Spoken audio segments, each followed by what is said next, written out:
via Lenin. Lessons of the Crisis. Written April 22, 1917. Published May 6, 1917 in Pravda number 38. Published according to the newspaper text. Source: Lenin Collected Works. Progress Publishers, 1964, Moscow, Volume 24, pages 213 to 216. Translated: Isaacs Bernard. Transcription markup: B. Baggins and D. Walters. Public domain, Lenin Internet Archive 1999. You may freely copy, distribute, display and perform this work, as well as make derivative and commercial works. Please credit Marxist Internet Archive as your source. README. Petrograd and the whole of Russia have passed through a serious political crisis, the first political crisis since the revolution. On April 18, the provisional government issued its unhappily notorious note, which confirmed the predatory aims of the war clearly enough to arouse the indignation of the masses, who had honestly believed in the desire and ability of the capitalists to renounce annexations. On April 20, 21, Petrograd was in a turmoil. The streets were crowded, day and night knots and groups of people stood about,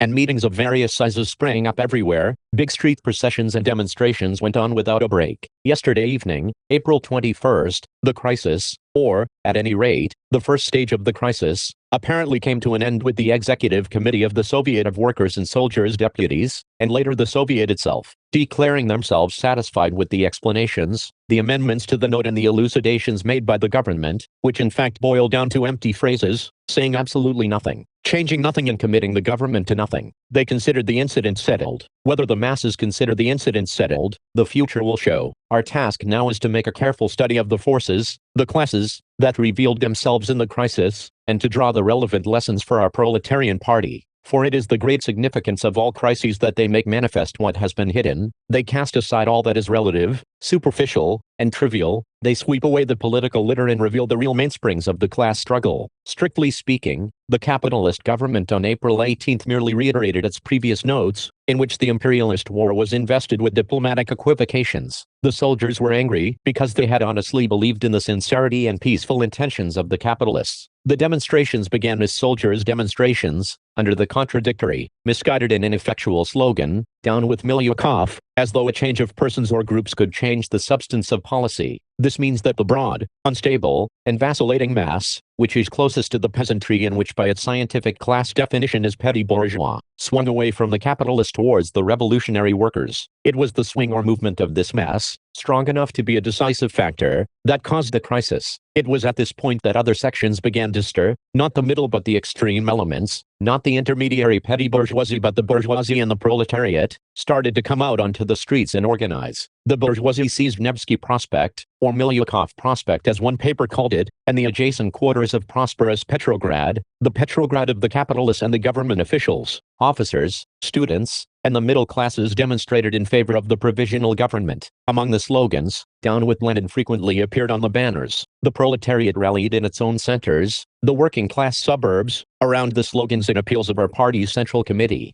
On April 20, 21, the Central Committee adopted resolutions, which were immediately passed on to the proletariat through the party organizations. The workers poured through the poor, less central districts, and then in groups got through to Nevsky. By their mass character and solidarity, these demonstrations were very different from those of the bourgeoisie. Many banners carried the inscription "All power to the Soviet of Workers' and Soldiers' Deputies." On Nevsky there were clashes. The hostile demonstrations tore down each other's banners. The executive committee received news by telephone from various places that there was shooting on both sides, that there were killed and wounded, but the information was extremely contradictory and unconfirmed. The bourgeoisie shouted about the specter of civil war, thus expressing its fear that the real masses, the actual majority of the nation, might seize power. The petty bourgeois leaders of the Soviet, the Mensheviks and Narodniks, who since the revolution in general, and during the crisis in particular, have had no definite party policy, allowed themselves to be intimidated. In the executive committee almost half the votes were cast against the provisional government on the eve of the crisis, but now 34 votes, with 19 against, are cast in favor of returning to a policy of confidence and an agreement with the capitalists.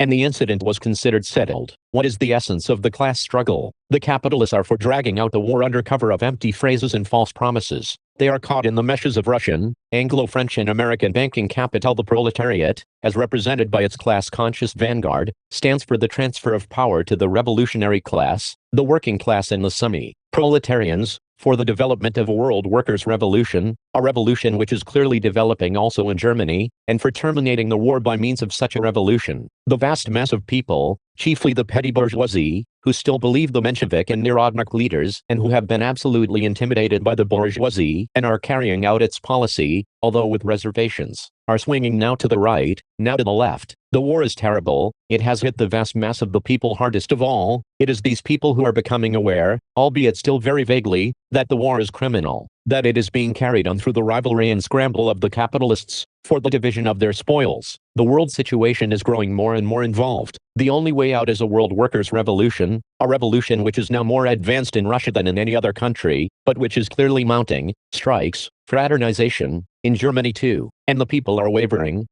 between confidence in their old masters, the capitalists, and bitterness towards them, between confidence in the new class, the only consistently revolutionary class, which opens up the prospect of a bright future for all the working people, the proletariat, and a vague awareness of its role in world history. This is not the first time the petty bourgeoisie and semi-proletarians have wavered, and it will not be the last. The lesson is clear, comrade workers. There is no time to be lost. The first crisis will be followed by others. You must devote all your efforts to enlightening the backward, to making extensive, comradely and direct contact, not only by meetings, with every regiment and with every group of working people who have not had their eyes opened yet. All your efforts must be devoted to consolidating your own ranks, to organizing the workers from the bottom upwards, including every district, every factory, every quarter of the capital and its suburbs. Do not be misled by those of the petty bourgeoisie who compromise with the capitalists, by the defenses and by the supporters, nor by individuals who are inclined to be in a hurry and to shout down with the provisional government, before the majority of the people are solidly united.